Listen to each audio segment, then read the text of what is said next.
Salut à tous, bienvenue sur Passion Partage Tuto. Alors aujourd'hui je vais vous parler de simulateur de drone racer. Alors, pourquoi? Parce que évidemment, comme vous devez vous en douter, ça commence à me démanger un petit peu.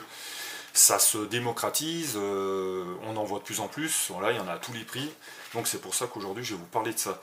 Donc j'ai recensé 6 simulateurs, donc il y en a peut-être plus, hein, vous allez peut-être en trouver plus que moi.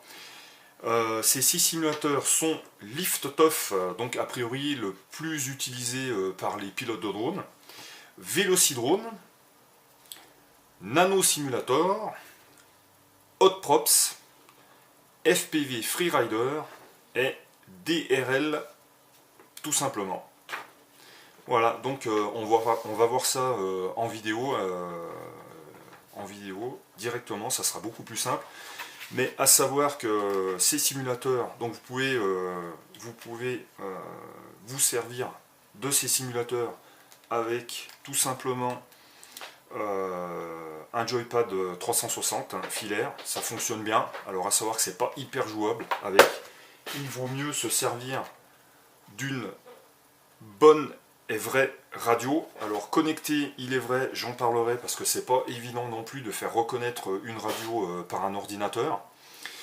Donc moi je suis connecté en jack mal, donc 3,5 mm avec un petit soft qui fonctionne très très bien donc pour faire reconnaître votre radio à votre ordinateur. C'est un petit soft que l'on trouve gratuitement sur le net qui s'appelle Smart Propo Plus. Voilà, donc il faut configurer, il faut passer un petit peu de temps pour configurer votre radio, mais donc ça permettra ensuite de vous éclater avec ces simulateurs de drones gratuits. Donc à tout de suite. Velocidrone, c'est une démo qui vous offre une seule et unique map, donc en version démo, et 3 minutes de démo, ce qui est vraiment pas beaucoup. Donc si vous voulez la version complète, à savoir que c'est 20 livres, je l'ai essayé dans la semaine. Uniquement avec le contrôleur Xbox parce que j'ai pas réussi à configurer ma radio. Donc ça reste quand même assez jouable, mais c'est quand même avec la radio ça a vraiment rien à voir. Donc c'est un petit peu dommage, j'ai pas pu essayer avec ma radio. Bon, je suis pas hyper bon avec le contrôleur, voire même je suis pas hyper bon du tout. Malgré tout, ça reste quand même assez jouable. Les graphismes, bon, vous voyez, ça reste assez simple. Hein. C'est sûr que c'est pas la console dernière génération, mais bon, voilà, ça reste de la simu. Hein. Donc c'est pas trop mal, mais je ne m'attarderai pas du tout dessus, parce que pour moi, c'est très loin d'être celui qui m'a accroché le plus. Donc voilà ce que je peux dire sur Velocidrone. Donc la démo, elle n'est pas gratuite du tout.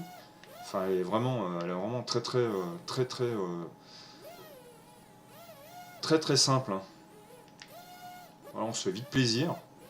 Mais voilà tout ce que je peux dire. Donc pour moi une démo ça doit quand même. Enfin, le but c'est de vous parler de démos plus ou moins quand même gratuites. Donc celle-ci ne l'étant pas. Voilà, je vais m'arrêter là et on va passer donc à un autre simu. Nano Simulator commence à devenir intéressant parce qu'en fait il est complètement gratuit. Il propose 7 maps qui sont d'ailleurs très belles, hein, parce qu'en fait ce simulateur tourne avec le moteur graphique Unreal Engine, donc qui est connu, hein, qui est réputé dans les jeux vidéo. Donc il commence à devenir intéressant. Le problème c'est qu'en fait il est vraiment axé arcade, c'est-à-dire que le drone il a vraiment des réactions brutales dans le sens où on n'a pas l'impression des fois qu'il décroche. Donc je vais vous montrer un petit peu. Donc il est vraiment il est vraiment très beau, très maniable. Voilà, très maniable dans le mur. Moi je ne me suis pas du tout entraîné avant, hein, je fais ça vraiment.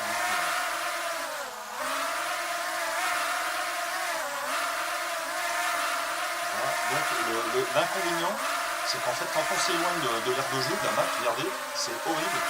On est obligé de vite revenir, parce qu'en fait on a l'écran qui vient tout noir. Et là, on ne peut plus rien faire. Bim. Donc voilà, il est vraiment très beau, ça commence à devenir intéressant par ça, du fait qu'il soit totalement gratuit.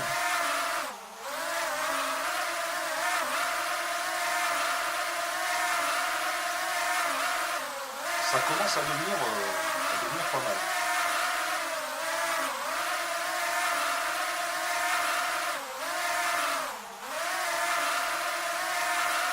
Enfin voilà. Donc c'est pas celui qui aura retenu vraiment mon attention durant cette semaine de test. Hein.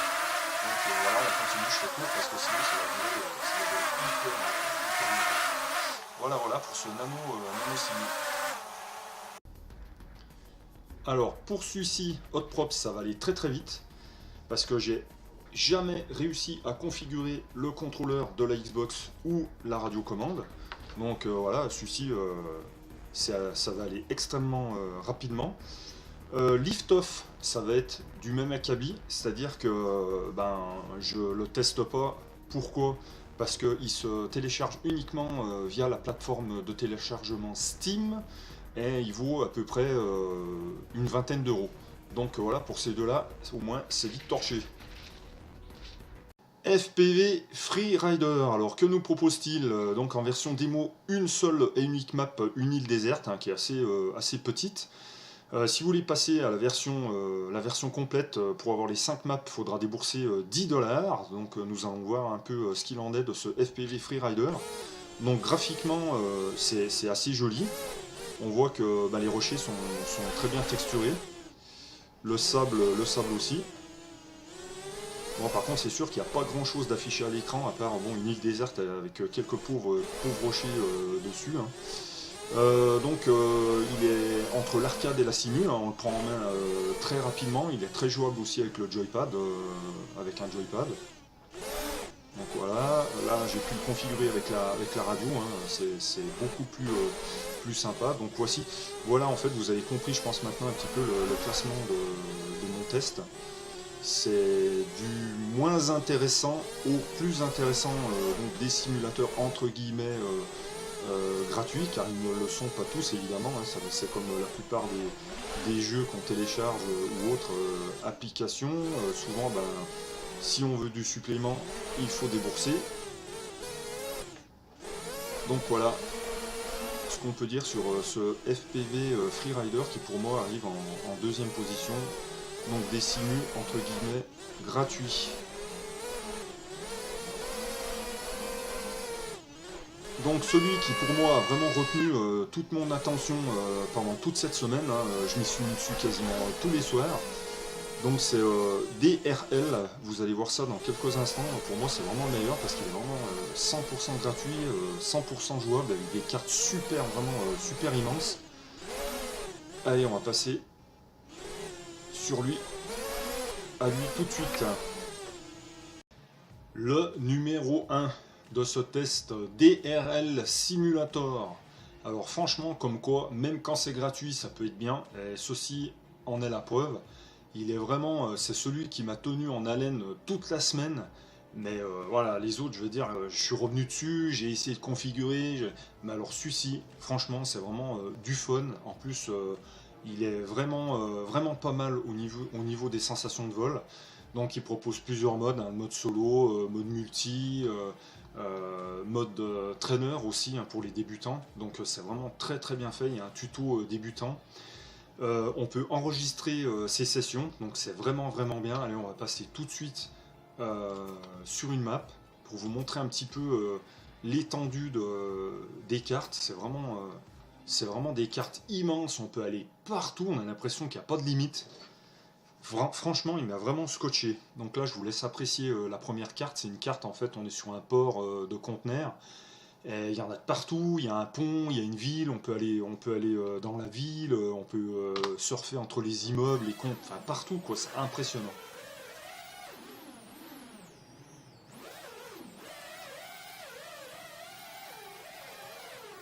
La sensation de vol est vraiment sympa. Il y a même les LED au sol quand on est trop près du bitume. Les collisions sont vraiment bien faites. Alors pas en termes de crash du drone, parce qu'on a l'impression justement que les pales sont protégées par des protections en titane. Bon, ça c'est pas très grave, hein. Ce qu'on recherche c'est le fun. Voilà, vous voyez, là j'ai tapé quand même relativement fort. Il s'est quasiment rien passé. Mais moi, en termes de sensation de vol, c'est vraiment la sensation de vitesse, c'est vraiment là. On peut aller partout, passer entre les wagons. Il y a un tunnel là-bas, donc sous la montagne. On peut carrément traverser la montagne dans le tunnel. Il y a énormément d'obstacles. C'est très très très difficile donc de piloter dans le tunnel. C'est vraiment vraiment vraiment sympa. Et là encore, je suis vraiment pas près du sol. C'est vraiment juste pour vous faire voir un petit peu la démo. On va changer de carte tout de suite. Donc à chaque fois, il y a une petite intro. Donc là, on a l'air, enfin, j'ai l'impression qu'on est dans un aéroport désaffecté. Voilà, hop. Donc les graphismes sont quand même assez moyens, mais bon, ça suffit largement pour faire le job.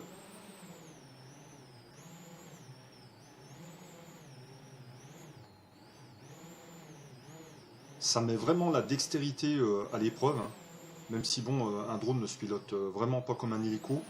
Ça demande vraiment vraiment de la dextérité malgré tout, tellement il y a d'obstacles.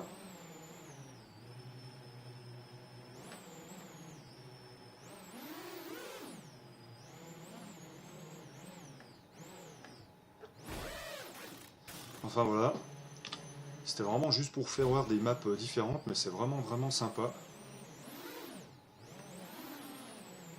Bim!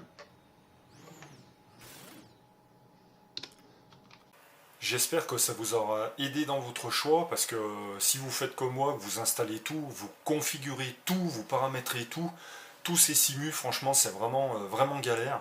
Donc s'il y en a qu'un à choisir parmi ces gratuits, évidemment, gratuit, c'est DRL, parce que bon, il est vraiment très complet, très facile d'utilisation, avec des cartes immenses, il y a vraiment de quoi s'amuser. A bientôt sur Passion Partage Tuto, ciao!